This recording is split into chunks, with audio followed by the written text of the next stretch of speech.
Israel గుండెకాయ అణుస్థావరమైనటువంటి Dimona స్థావరం మీద ఇరాన్ అయితే గురిపెట్టినట్లుగా తెలుస్తుంది. ఇరాన్ దీని మీద ఎందుకు గురిపెట్టిందంటే వీళ్ళ యొక్క అణుస్థావరాల మీద వాళ్ళు దాడి చేస్తున్నారు కదా, అందుకే ఇరాన్ ఈసారి ఇజ్రాయెల్ యొక్క ఈ డిమోనా ప్రాంతంలో ఉన్నటువంటి అణు రియాక్టర్ మీద దాడి చేయాలని ప్లాన్ చేస్తుంది.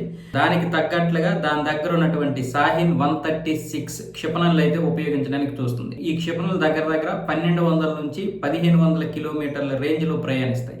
50 కిలోల వరకు పేలుడు పదార్థాలను మోసుకెళ్ళగలవు.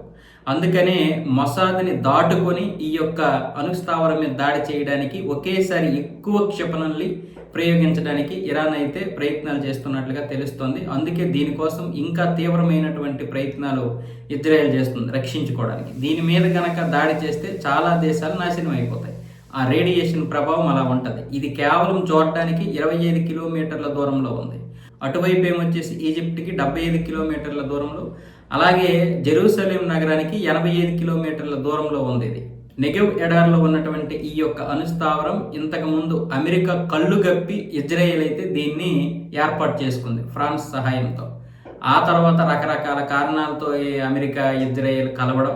ఇప్పుడు ఒకవేళ అమెరికా కలిసి ఇజ్రాయెల్తో పోరాడుతుంది, కానీ రేపు పొద్దున్న ఏదైనా సరే అణుస్థావరం లేకపోతే, అంటే అణ్వాయుధాలు లేకపోతే ఈ దేశాలన్నింటితో పోరాడలేమని ఇజ్రాయెల్కి తెలుసు. అందుకనే అప్పుడు 1956లోనే దీన్ని ఏర్పాటు చేసుకుంది.